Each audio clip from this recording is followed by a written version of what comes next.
Dear students, Reno points की रंग बिरंगी दुनिया में आपका स्वागत है। और आज हम ग्रामर में ट्रांसफॉर्मेशन ऑफ सेंटेंसेस का एक टॉपिक लेकर चलते हैं, जिसका अर्थ होता है कि वाक्यों का रूपांतरण करना या रूप परिवर्तन करना। ट्रांसफॉर्मेशन ऑफ सेंटेंसेस, इसका अर्थ होता है वाक्यों का रूप बदलना या परिवर्तन परिवर्तन करना। ठीक, यानी ट्रांसफॉर्मेशन ऑफ सेंटेंस का अर्थ होता है वाक्य का रूप बदलना या वाक्य का रूप परिवर्तन करना। ठीक, इसकी कई विधि होती हैं, जैसे number 1, removal of adverb too का अर्थ होता है क्रिया विशेषण टू का विलोपन करना या विरोध करना या इसको हटाना। ठीक, जैसे इसका कुछ रूल्स होते हैं। रूल नंबर 1, ए टू के स्थान पर किसका प्रयोग करना? शो का प्रयोग करना। शो का प्रयोग करना। ठीक, 20 का रूल्स होता है, इसमें एक टू मिलेगा ये वाला, तो टू के स्थान पर हम that plus subject plus can not या कुड नॉट का प्रयोग करते हैं। अब कैन नॉट का प्रयोग और कुड नॉट का प्रयोग कब करते हैं? जब वाक्य हमारा प्रेजेंट में होता है तो हम कैन नॉट का प्रयोग करते हैं, और जब पास्ट टेंस में होता है तो उसका कुड नॉट का प्रयोग किया जाता है। एग्जांपल देख लेते हैं। जैसे Ram is too busy to come here. जैसा कि हमने बताया कि ट्रांसफॉर्मेशन ऑफ सेंटेंसेस की वाक्य दिए हुए वाक्य का अर्थ बदले बिना उसके रूप को परिवर्तन करना, एक रूप से दूसरे रूप में परिवर्तित करने के लिए ट्रांसफॉर्मेशन कहा जाता है। जैसे इसका अर्थ है कि राम इज टू मींस होता है अत्यधिक, बिजी मानी व्यस्त है, टू कम हियर मींस यहां आने के लिए। राम यहां आने के लिए अत्यधिक व्यस्त है। अब इसका हम रूप परिवर्तित करते हैं और अर्थ हमारा यही रहना चाहिए। देखिए, राम इज और इस टू के स्थान पर हमने क्या बताया? सो। बोलो, सो लगा। उसके बाद बिजी, अब आया हमारा टू, और टू के स्थान पर हम सबसे पहले तो लगाते हैं डेट। उसके बाद हम सब्जेक्ट देखते हैं। सब्जेक्ट कहां से? सब्जेक्ट देखेंगे यहां से।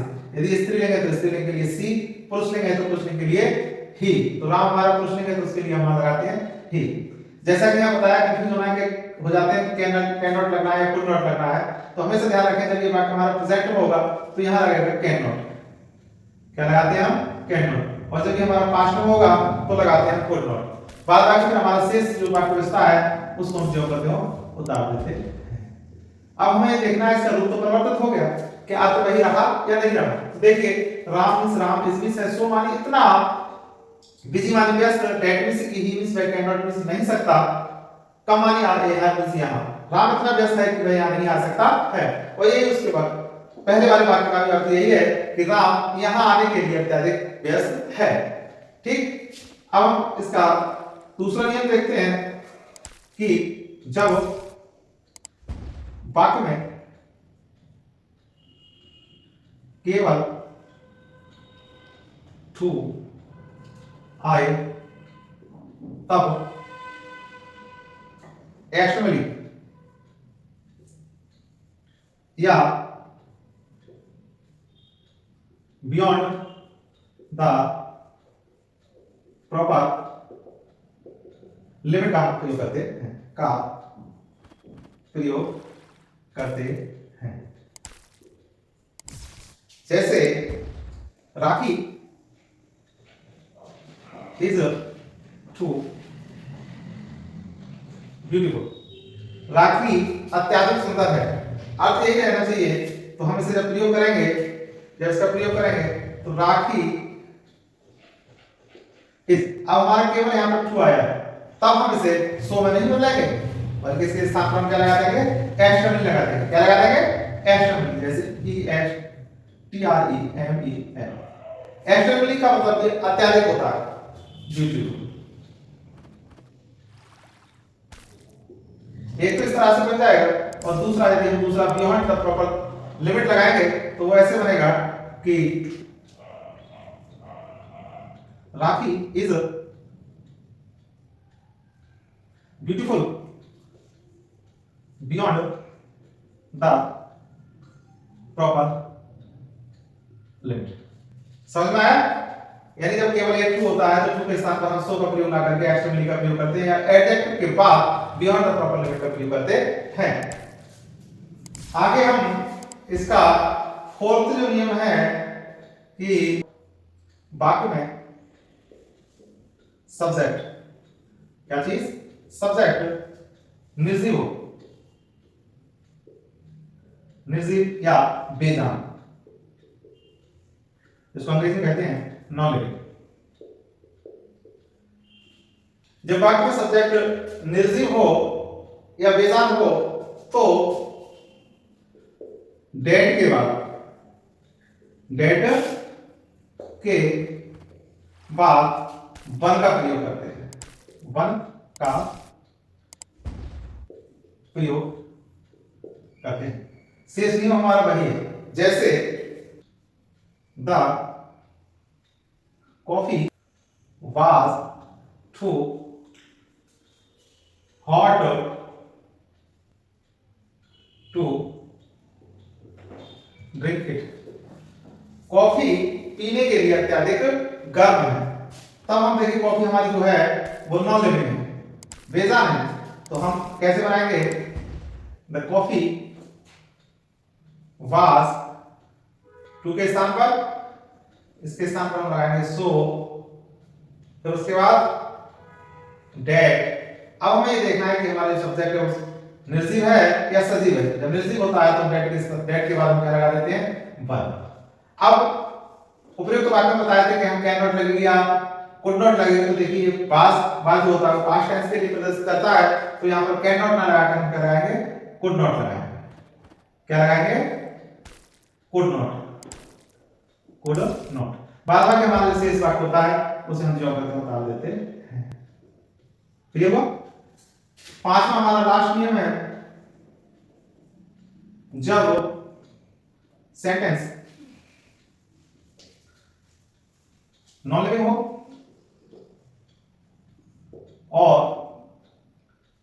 नॉन लिविंग हो और सेंटेंस में for me, for us, for him, for you आए, तब हम क्या करते हैं कि इन शब्दों को हटाकर डेट के बाद, डेट के बाद इनका सब्जेक्ट लगा देते हैं। जैसे the tea is too hot for me to drink it. ध्यान रहे कि सब्जेक्ट तो हमारा निर्जीव है, लेकिन बच्चे फिर तो डेट के बाद क्या लगा देते हैं, वन। लेकिन उससे पहले हमें ये और देख लेना है कि उसमें for me, for us, for you या फॉर हर तो नहीं है। जैसे हम बनाएंगे the tea is so hot that. अब हमें क्या करना है कि इसमें हम वन नहीं लगाना, बल्कि हमें क्या करना है, फॉर मी को हटाकर मी का जो हमारा सब्जेक्ट होता है आई, इसे लगा देंगे। अब ये हमारा प्रेजेंट में है तो कैन नॉट कराएंगे, कैन नॉट ड्रिंक इट। ठीक, अब सबसे महत्वपूर्ण जो बात है उसे ध्यान देना है। एग्जांपल कि बोर्ड में, ईपी बोर्ड में जो पूछा जाता है, जैसे Ram is too busy to come here, ये हमारा सेंटेंस है। ये वाक्य किस तरह से आ सकता है, तो देखिए पहले तो हमारा नंबर एक ये आएगा, या तो लिखकर देगा वो कि रिमूवल ट्रू या नेगेटिव या कॉम्प्लेक्स। ये तीन तरीका से आपको वाक्य में ईपी बोर्ड में मिल सकता है, रिमूवल एड ट्रू, नेगेटिव सेंटेंस बनाना या कॉम्प्लेक्स सेंटेंस बनाना। ठीक, अब देखिए घबराना नहीं है कि रिमूवल ट्रू आ गया तो आप बना सकते हो, नेगेटिव आया तो कैसे बनाओगे, यदि कॉम्प्लेक्स आता है तो कैसे बनाओगे। तो देखिए इसमें क्या करना है, हमें कुछ नहीं करना, हमें तो केवल वही नियम लगाना है, रिमूवल ट्रू का प्रयोग। Is so busy that he can not come here. अब हमें ये देखना है कि ये तीनों जो शब्द दिए हैं उनको फॉलो करता है या नहीं करता है। तो देखिए पहला है रिमूवल ट्रू यानी ट्रू का विलोपन करना, तो हमने ट्रू के स्थान पर सो लगा दिया, विलोपन तो हमने ऊपर तो हमने नियम में बताया। कई बार नेगेटिव है तो देखिए यहां पर जब कैन नॉट लगा हुआ है तो नेगेटिव है। अब ये कॉम्प्लेक्स कैसे हुआ, तो देखिए दो वाक्य हैं और दो वाक्यों में कोई कंजंक्शन डेट जोड़ रहा है, तो यहां पर ये हमारा कॉम्प्लेक्स का कार्य कर रहा है, कॉम्प्लेक्स सेंटेंस का। आई होप, मैं आशा करता हूं कि आपको ये वीडियो पसंद आई होगी, और यदि पसंद आई है तो सब्सक्राइब करें, लाइक करें, कमेंट्स करें। धन्यवाद।